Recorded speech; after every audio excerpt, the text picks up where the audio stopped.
permission from your 10 black friends will ever be enough? Why do you even count your black friends like there's some sort of extra credit? Like you get points just for having them. Unless your people were ripped from their native land, came here on a ship with 300 others, were bought, sold, beaten, fucked, spat on, lynched, had their pride and last names seized, had to hold marches, sit-ins, and rallies for basic rights, you can't say it. Unless your mother's voice sounds like whips cracking in a southern plantation, whenever she talks about Tubman, Parks, King, or Malcolm, you can't say it. Unless your lips understand how to speak hushed whispers on the Underground Railroad while your ancestors ran with bloodhounds at their heels toward the drinking gourd, waiting for God to trouble the water, you can't say it.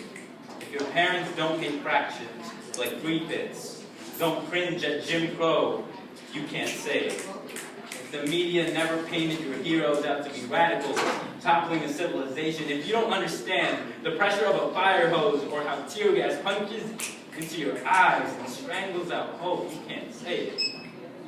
If your culture is not constantly reduced on a daily basis to Kool-Aid, fried chicken, and rap music, you can't say it. If your mouth doesn't salivate at the mention of hush puppies, collard greens, and sweet potato pie, that means you don't understand soul food, which means you don't understand Ella Fitzgerald, Duke Ellington, or Buddy Bolden, which means you don't understand scat jazz or the blues, which means you can't say it.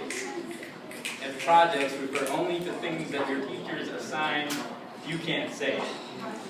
If you say you're from the hood, therefore you can, that means you can't, because no one from the hood ever says they're from the hood.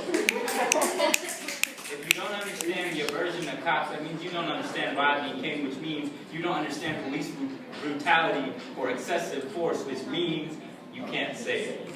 Now let's say one day you approach me, say, hey, I got enough street credit, that means I can say it, right? I'll say it. You can say it after you hear your co-workers whisper derisively behind your back that the only reason you got hired is because of a quota. You're just a number. You're just another black guy. You can say it when you understand that college is just a daydream that you live in at your minimum wage job, when all your friends know the only way to get out of the graffiti jungle is to find a sport, an instrument, some sort of talent, do it as good as they breathe, and do it 10 times better just to get some sort of attention, because sometimes that's the only way to get out of there, to get a passport to higher knowledge. You can say it when you realize that history isn't black and white, now not even gray. History is mostly white, and at most 29 days of black.